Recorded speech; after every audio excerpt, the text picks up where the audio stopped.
Histoire du jeune clergyman. Le révérend M. Simon Rollès s'était fort distingué dans les sciences morales et spécialement dans l'étude de la théologie.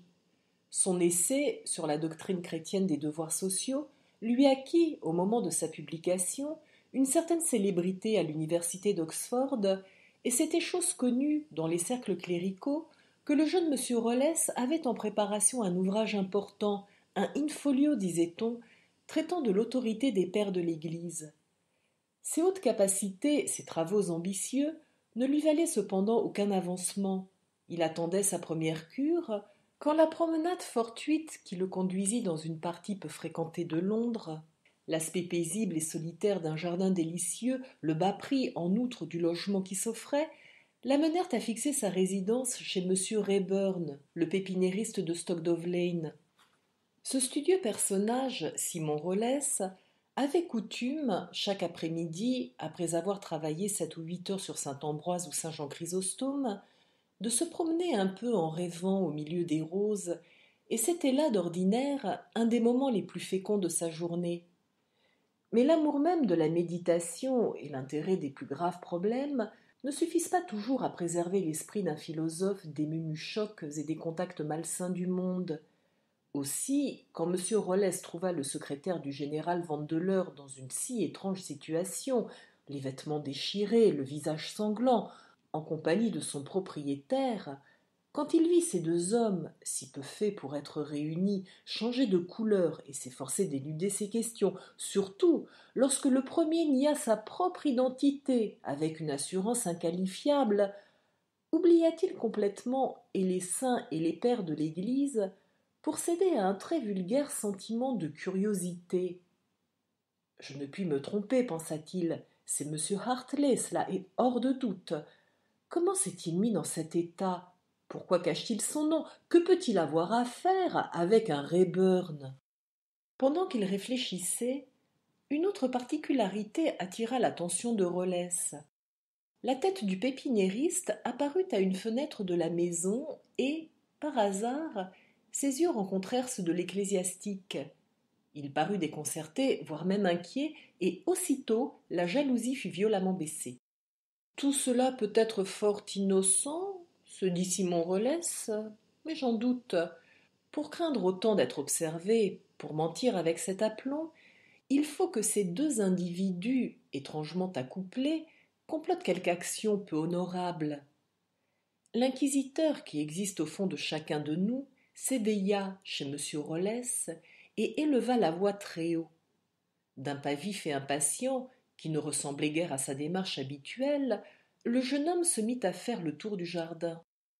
Lorsqu'il arriva sur le théâtre de l'escalade de Hartley, ses yeux remarquèrent aussitôt les branches rompues d'un rosier et, sur le sol, des traces de piétinement. Il regarda en l'air et vit des briques endommagées, même un lambeau de pantalon qui flottait, accroché à un tesson de bouteille. C'était donc là, vraiment, le mode d'introduction choisi par l'intime ami de M. Rayburn. C'était de cette façon que le secrétaire du général Vandeleur venait admirer un parterre de roses. Le jeune clergyman sifflota doucement entre ses dents pendant qu'il se baissait pour examiner les lieux. Il put facilement retrouver l'endroit où Harry était tombé après son escalade. Il reconnut le large pied de Rayburn, là où il s'était profondément enfoncé, alors qu'il relevait le malencontreux secrétaire par le collet de son habit. Même après une inspection plus minutieuse, il crut distinguer des marques de doigts tâtonnant, comme si quelque chose avait été répandu et ramassé à la hâte. Ma foi, se dit-il, la chose devient extrêmement intéressante. Et, au même instant, il aperçut un objet aux trois quarts enfoui. Il eut vite fait de le déterrer. C'était un élégant écrin en maroquin avec des ornements et des fermoirs dorés. Cet écrin avait été foulé aux pieds jusqu'à disparaître dans le terreau épais, de sorte qu'il avait échappé aux recherches précipitées de M. Rayburn. Simon Rollès ouvrit l'écrin et, saisi d'étonnement, presque de terreur, il étouffa un cri. Là, devant lui, sur un lit de velours vert, gisait un diamant d'une grosseur prodigieuse et de la plus belle eau. Il était de la dimension d'un œuf de canard, magnifiquement taillé sans un défaut. Lorsque le soleil donna dessus, il renvoya une lumière semblable à celle de l'électricité et parut brûler de 1000 feux intérieurs dans la main qui le tenait. Monsieur Rollès se connaissait peu en pierres précieuses, mais le diamant du Rajah était une de ces merveilles célèbres qui s'expliquent d'elles-mêmes. Un sauvage, s'il l'eût trouvé, se serait prosterné devant lui en adoration, comme devant un fétiche. La beauté de la pierre charma les yeux du jeune clergyman. La pensée de son incalculable valeur accabla son esprit. Il comprit que ce qu'il tenait là dépassait de beaucoup les revenus longuement accumulés d'un siège archiépiscopal, que cela suffisait pour bâtir des cathédrales plus splendides que celles de Cologne, que l'homme qui possédait d'un tel objet était à jamais délivré de la malédiction de la gêne et pouvait suivre ses propres inclinations sans inquiétude ni obstacle. Comme il le retournait avec vivacité, des rayons jaillirent plus éblouissants encore et semblèrent pénétrer jusqu'au fond de son cœur. Nos actions décisives sont souvent résolues en un moment et sans que notre raison y consente. Il en fut ainsi pour monsieur Rollès. Il regarda autour de lui et, de même que Rayburn auparavant, ne vit que le jardin en fleurs, éclairé par le soleil, les hautes cimes des arbres, et la maison, avec ses fenêtres aux jalousies baissées. En un clin d'œil, il eut refermé l'écrin, le fit disparaître dans sa poche et courut vers son cabinet de travail avec la précipitation d'un criminel. C'en était fait. Le révérend Simon Rollès avait volé le diamant du Rajah. De bonne heure, dans l'après-midi, la police arriva avec Harry Hartley. Le pépiniériste, éperdu de terreur, apporta aussitôt son butin. Les joyaux furent reconnus et inventoriés en présence du secrétaire. Quant à M. Rollès, il montra la plus parfaite obligeance et sembla communiquer franchement ce qu'il savait, en exprimant son regret de ne pouvoir faire davantage pour aider les agents dans l'accomplissement de leurs devoirs. Du reste, ajouta-t-il, je suppose que votre tâche est presque terminée. Pas du tout, répondit le policier. Il raconta le second vol dont Harry avait été victime en décrivant les bijoux les plus importants parmi ceux qui n'étaient pas encore retrouvés et en s'étendant particulièrement sur le fameux diamant du Rajah. Ce diamant doit valoir une fortune, fit observer M. Rollès. 10 fortunes, 20 fortunes, monsieur. Plus il a de prix, insinua finement Simon, plus il doit être difficile de le vendre. De tels objets ont une physionomie impossible à déguiser, et je me figure que le voleur pourrait aussi facilement mettre en vente la cathédrale de Saint-Paul. Oh, sûrement, lui répondit-on. Mais s'il est intelligent, il le coupera en 3 ou en 4, et il y en aura encore assez pour le rendre riche. Merci, dit le clergyman. Vous ne pouvez imaginer combien votre conversation m'intéresse. Là-dessus, l'agent, visiblement flatté, reconnut que, dans sa profession, on savait en effet bien des choses extraordinaires. Il prit congé ensuite. Monsieur Rollès regagna son appartement, qu'il trouva plus petit et plus nu que d'habitude. Jamais les matériaux de son grand ouvrage ne lui avaient offert aussi peu d'intérêt, et il regarda sa bibliothèque d'un œil de mépris. Il prit, volume par volume, plusieurs pères de l'Église, et les parcourut, mais il ne contenait rien qui pût convenir à sa disposition d'esprit actuelle.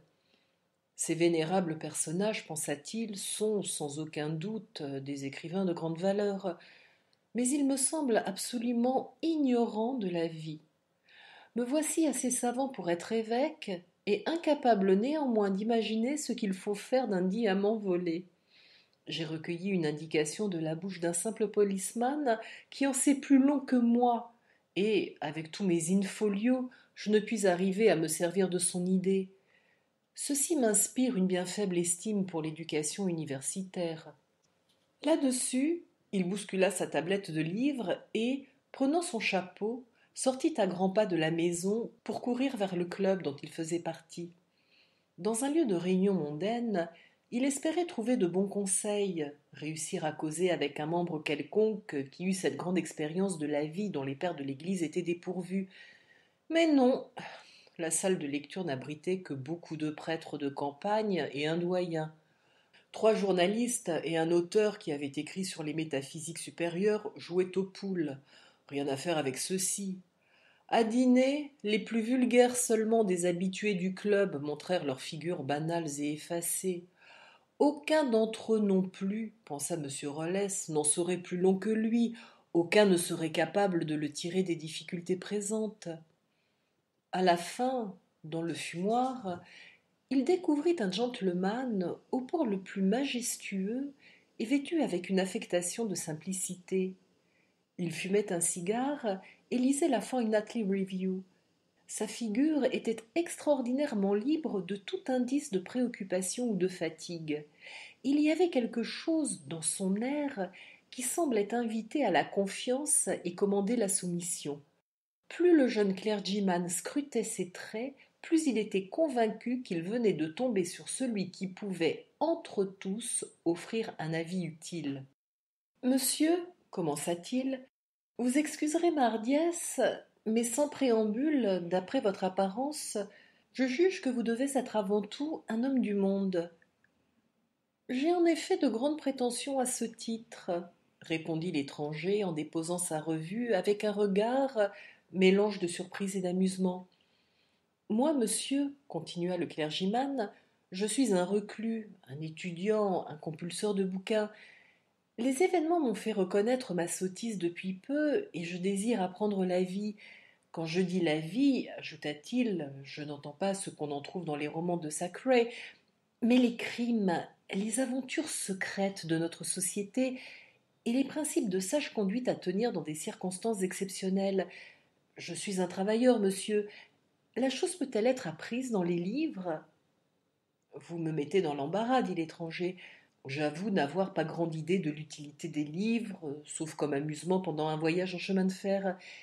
Il existe toutefois, je suppose, quelques traités très exacts sur l'astronomie, l'agriculture et l'art de faire des fleurs en papier. Sur les emplois secondaires de la vie, je crains que vous ne trouviez rien de véridique. Cependant, attendez, ajouta-t-il, avez-vous lu Gaboriau? Monsieur Rollès avoua qu'il n'avait même jamais entendu ce nom. Vous pouvez recueillir quelques renseignements dans Gaboriau. Il est du moins suggestif. Et comme c'est un auteur très étudié par le prince de Bismarck, au pire, vous perdrez votre temps en bonne compagnie. Monsieur, dit le clergyman, je vous suis infiniment reconnaissant de votre obligeance. Vous m'avez déjà plus que payé, répondit l'autre. Comment cela? Demanda le naïf Simon. Par l'originalité de votre requête, riposta l'étranger. Et avec un geste poli, comme pour en demander la permission, il reprit la lecture de la Fortnightly Review. Avant de rentrer chez lui, M. Rollès acheta un ouvrage sur les pierres précieuses et plusieurs romans de Gaboriau. Il parcourut avidement ces derniers jusqu'à une heure avancée de la nuit. Mais, bien qu'il lui ouvrisse plusieurs horizons nouveaux, il ne put y découvrir nulle part ce qu'on devait faire d'un diamant volé. Il fut du reste fort ennuyeux de trouver ces informations peu complètes, répandues au milieu d'histoires romanesques, au lieu d'être présentées sobrement comme dans un manuel. Et il en conclut que si l'auteur avait beaucoup réfléchi sur ces sujets, il manquait totalement de méthode. Cependant, il accorda son admiration au caractère et au talent de M. Lecoq. Celui-là, se dit-il, était vraiment un grand homme. Connaissant le monde comme je connais la théologie, il n'y avait rien ici-bas qu'il ne pût mener à bien de sa propre main envers et contre tous. Ciel! S'écria soudainement M. Rollès, n'est-ce pas une leçon? Ne dois-je pas apprendre la taille des diamants moi-même? Cette idée le tirait de ses perplexités. Il se souvint qu'il connaissait un joaillier à Édimbourg. Ce M. McCulloch ne demanderait pas mieux que de lui procurer l'apprentissage nécessaire. Quelques mois, quelques années peut-être, de travail pénible, et il serait assez expérimenté pour pouvoir diviser le diamant du Rajah, assez adroit pour s'en débarrasser avantageusement. Cela fait, il pourrait reprendre à loisir ses savantes recherches, devenir un étudiant riche, élégant, envié et respecté de tous. Des visions dorées accompagnèrent son repos, et il se leva avec le soleil, rafraîchi, le cœur léger. La maison de M. Rayburn devait, ce jour-là, être fermée par la police. Il profita de ce prétexte pour hâter son départ. Préparant gaiement ses bagages, il les transporta à la gare de King's Cross, laissant tout à la consigne, et retourna au club pour y passer l'après-midi. Si vous dînez ici ce soir, Rolles, lui dit un de ses amis, vous pourrez voir deux célébrités, le prince Florizel de Bohême et le vieux John Vandeleur. J'ai entendu parler du prince, répondit M. Rolles, et j'ai rencontré dans le monde le général Vandeleur. Le général Vandeleur est un âne, répartit l'autre. Celui-ci est son frère, l'aventurier le plus hardi, le plus grand connaisseur en pierres précieuses, et l'un des plus fins diplomates de l'Europe. Ignorez-vous son duel avec le duc de Val-d'Orge, ses exploits et ses cruautés quand il était dictateur au Paraguay, son habileté pour retrouver les bijoux de Sir Samuel Levy, ses services pendant la rébellion des Indes, services dont le gouvernement profita, mais que le gouvernement n'osa pas reconnaître. En vérité, votre étonnement me confond. Qu'est-ce donc que la renommée ou même l'infamie?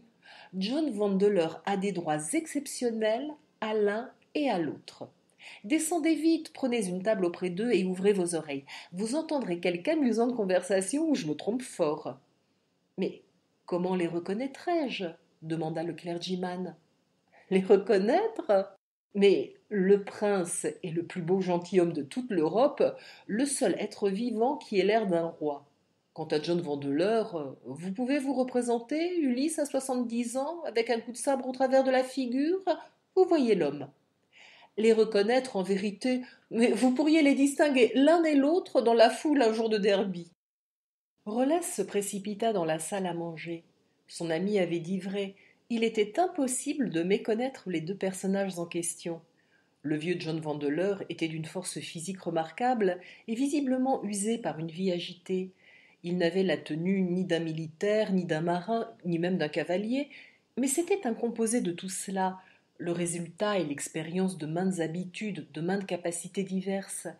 Ses traits étaient hardis et aquilins, sa physionomie arrogante et rapace, son air était celui d'un oiseau de proie, d'un homme d'action, violent et sans scrupules. Son abondante chevelure blanche, la profonde cicatrice qui sillonnait son visage du nez à la tempe, ajoutaient une note de sauvagerie à cette tête déjà menaçante par elle-même. Dans son noble compagnon, Simon Rolles fut surpris de retrouver le gentleman qui lui avait recommandé d'étudier Gaboriau. Sans doute le prince de Bohême, qui fréquentait rarement le club, dont, comme beaucoup d'autres, il était membre honoraire, attendait John Vandeleur quand Simon l'avait abordé le soir précédent. Les autres convives s'étaient discrètement retirés dans les coins de la salle, à distance respectueuse du prince, mais Rolles ne se laissa retenir par aucun sentiment de déférence. Avec hardiesse, il s'installa tranquillement à la table la plus proche. La conversation était neuve pour les oreilles d'un étudiant en théologie. L'ex-dictateur du Paraguay racontait nombre de choses extraordinaires qui lui étaient arrivées dans les différentes parties du monde, et le prince y ajoutait des commentaires plus intéressants encore que les événements eux-mêmes. Un double jeu d'observation était ainsi offert au jeune clergyman, et il ne sut lequel admirer davantage, de l'acteur capable de tout, ou de l'expert habile, qui jugeait si finement la vie, de l'aventurier, qui parlait avec audace de ses risques et de ses épreuves, ou de l'homme qui, à l'égal d'un dieu, semblait tout savoir et n'avoir rien souffert. La manière d'être de chacun des deux interlocuteurs s'accordait parfaitement avec ses discours. Le vieux despote se laissait aller à des brutalités de gestes aussi bien que de langage. Sa main s'ouvrait, se refermait et retombait rudement sur la table. Sa voix était forte et impérieuse. Le prince, au contraire, semblait le type même de la distinction placide. Mais le moindre mouvement, la moindre inflexion, chez lui, avait une signification beaucoup plus grande que la pantomime passionnée de son compagnon. Même lorsque, comme cela devait souvent arriver, il faisait allusion à quelque expérience personnelle, la chose était si adroitement dissimulée qu'elle passait inaperçue. À la fin, cette curieuse conversation tomba sur les derniers vols commis et sur le diamant du Rajah. Ce diamant serait mu au fond de la mer, fit observer le prince Florizel. Comme je suis un vendeleur, répliqua le dictateur du Paraguay, Votre Altesse doit comprendre que j'exprime un avis contraire. Je parle au point de vue de la morale publique, poursuivit le prince. Des joyaux d'un tel prix devraient être réservés pour la collection d'un prince ou le trésor d'une grande nation. Les faire passer dans les mains du commun des mortels, c'est mettre à prix la vertu elle-même. Si le Rajah de Kashgar, dont j'ai entendu vanter les Lumières, désirait exercer une vengeance éclatante contre ses ennemis d'Europe, il aurait difficilement pu imaginer mieux pour arriver à l'accomplissement de son projet que l'envoi de cette pomme de discorde. Il n'est pas d'honnêteté assez robuste pour résister à pareille épreuve. Moi-même, qui ai de grands devoirs et de grands privilèges, moi-même, monsieur Vandeleur, je pourrais à peine manier avec sécurité ce morceau de cristal affolant. Quant à vous, qui êtes un chercheur de diamants, par goût et par profession, je ne crois pas qu'il y ait un seul crime au monde que vous ne soyez prêt à commettre, un ami sur terre que vous ne soyez disposé à trahir sur-le-champ. Je ne sais si vous avez une famille, mais en admettant que vous en ayez une, je certifie que vous sacrifieriez même vos enfants. Et tout cela, pourquoi? Non pas pour être plus riche, non pas pour avoir plus de bien-être et plus d'honneur, mais simplement pour appeler le diamant vôtre pendant une année ou deux jusqu'à votre mort, pour pouvoir toujours et sans cesse ouvrir un coffre-fort et le contempler comme on contemple un tableau. C'est vrai, répondit Vandeleur. J'ai fait bien des chasses, depuis la chasse à l'homme et à la femme jusqu'à la chasse aux moustiques. J'ai plongé pour avoir du corail, j'ai poursuivi des baleines et des tigres, et je déclare qu'un diamant est la plus belle de toutes les proies. Il a la beauté et la valeur. Lui seul nous récompense réellement des fatigues de la chasse. À l'heure qu'il est, ainsi que votre Altesse peut l'imaginer, je suis une piste. J'ai un flair sûr, une grande expérience.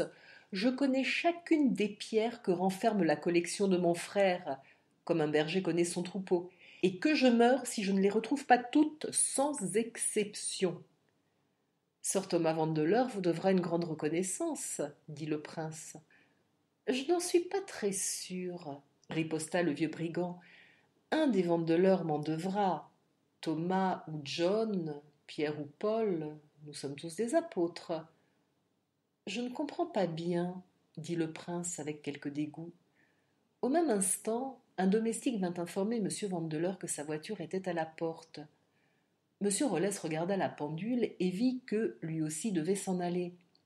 Cette coïncidence le frappa d'une façon désagréable, car il désirait ne plus revoir jamais le terrible chercheur de diamants. Un travail excessif ayant un peu ébranlé ses nerfs, le clergyman avait pris l'habitude de voyager de la façon la plus luxueuse. Cette fois, il avait retenu une place dans le sleeping-car. Vous serez à votre aise, dit le conducteur. Il n'y a personne dans le compartiment, seulement un vieux gentleman à l'autre bout. L'heure approchant, on examinait les billets, quand M. Rollès aperçut son compagnon de voyage, que plusieurs facteurs aidèrent à monter.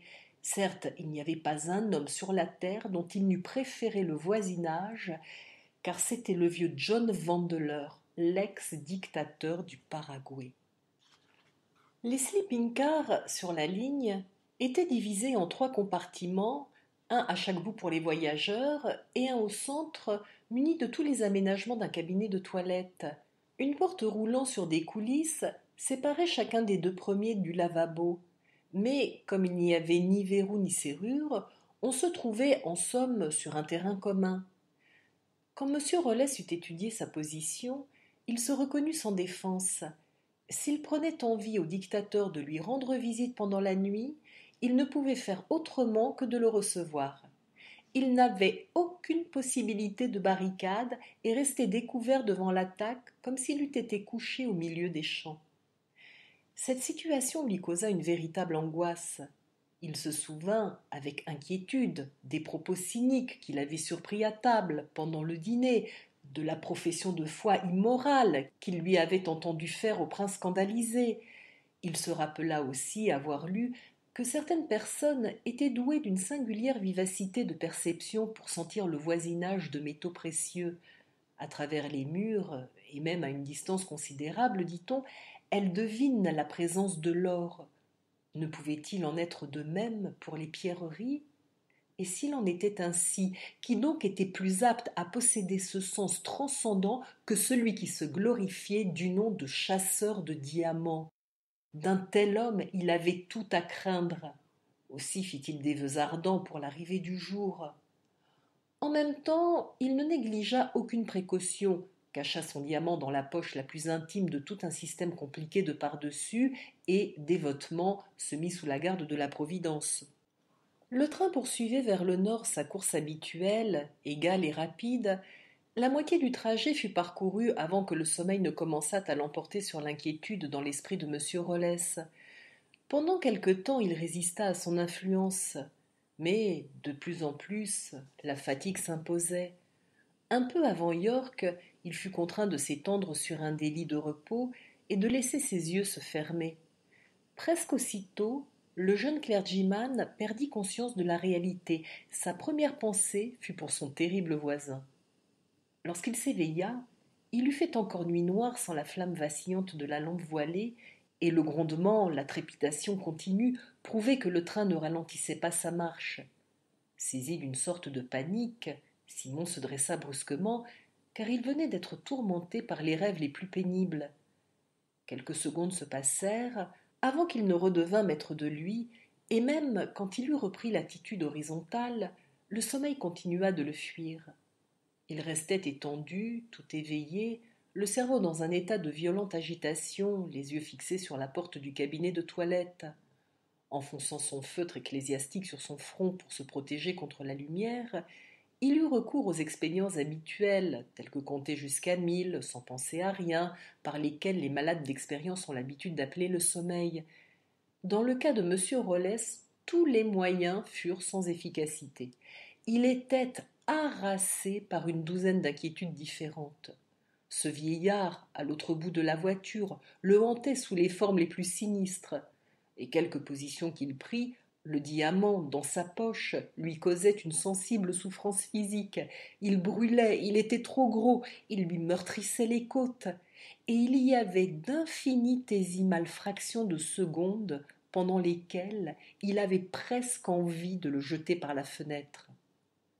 Pendant qu'il gisait ainsi, un singulier accident arriva. La porte à coulisses remua un peu, puis davantage. Elle fut finalement entr'ouverte. La lampe du cabinet de toilette n'était pas voilée, et à sa lumière, par l'ouverture éclairée, Simon Rollès put voir la tête attentive de monsieur John Vandeleur. Il sentit que le regard de ce dernier s'arrêtait avec insistance sur sa propre figure.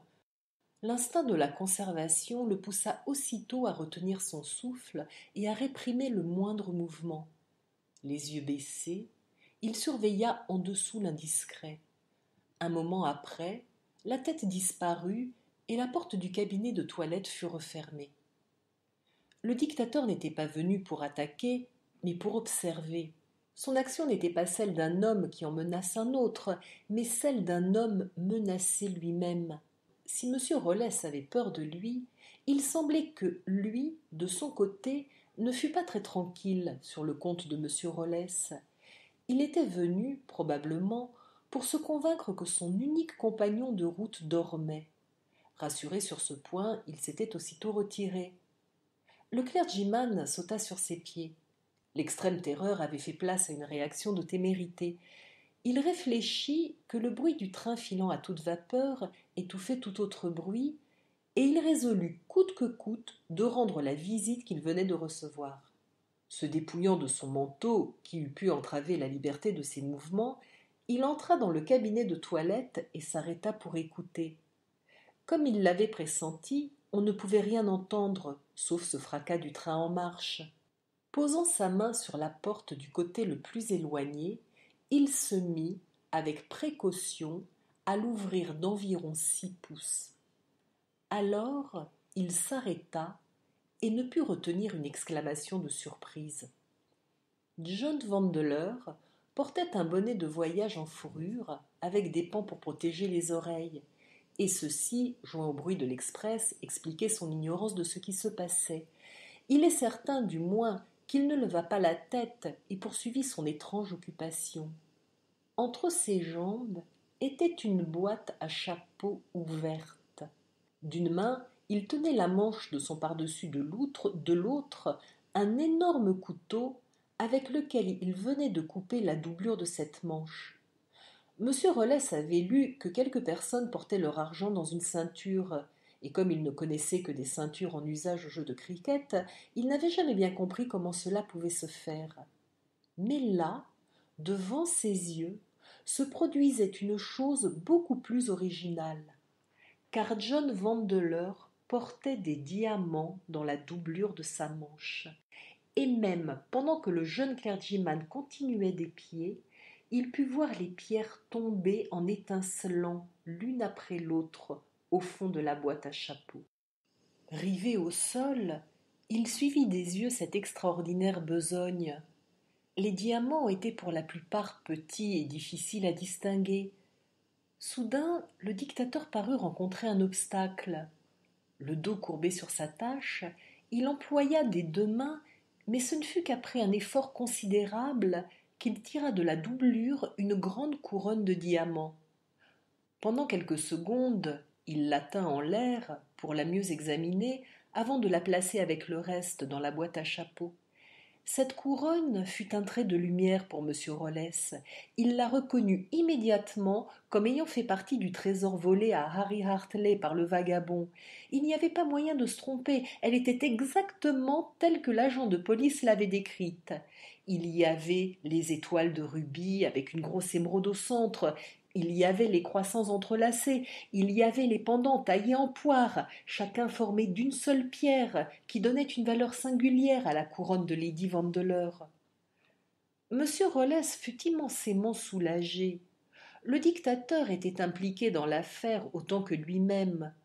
Aucun des deux ne pourrait rien dire contre l'autre. Dans le premier moment de satisfaction, il laissa échapper un soupir, et comme sa poitrine avait souffert de l'arrêt de sa respiration, comme sa gorge était sèche, le soupir fut involontairement suivi d'une petite toux.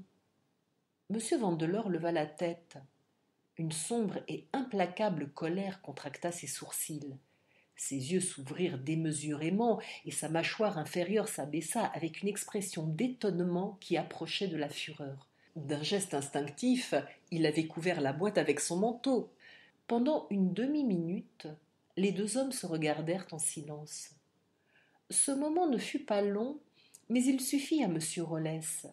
Ce novice était, nous l'avons dit, de ceux qui prennent rapidement une décision dans les occasions graves. Il résolut d'agir d'une manière singulièrement audacieuse, et, tout en comprenant qu'il jouait sa vie sur un hasard, il parla le premier. Excusez-moi, dit-il. Le dictateur frissonna légèrement, et lorsqu'il répondit, sa voix était rauque. Que cherchez-vous ici, monsieur? Les diamants ont pour moi un intérêt tout particulier, répondit monsieur Rollès, d'un air aussi calme que s'il eût été en pleine possession de lui-même. Deux connaisseurs doivent entrer en rapport. J'ai là une bagatelle qui m'appartient et qui pourra peut-être me servir d'introduction. Ce disant, il tira tout naturellement les crins de sa poche, fit étinceler l'espace d'une seconde le diamant du Rajah, puis le remit aussitôt en sûreté. Il était jadis à votre frère, ajouta-t-il. John Vandeleur continuait à le considérer d'un air ahuri, mais il ne parla ni ne bougea. J'ai été charmé de constater, reprit le jeune homme, que nous avions des pierres de la même collection. L'autre se taisait, anéanti par la surprise. Pardon, dit-il enfin, je commence à m'apercevoir que je deviens vieux. Je ne suis positivement pas préparé à de certains petits incidents comme celui-ci, mais éclairez-moi sur un point. Mes yeux me trompent-ils, ou êtes-vous tout de bon un ecclésiastique? Je suis dans les ordres, répondit monsieur Rollès.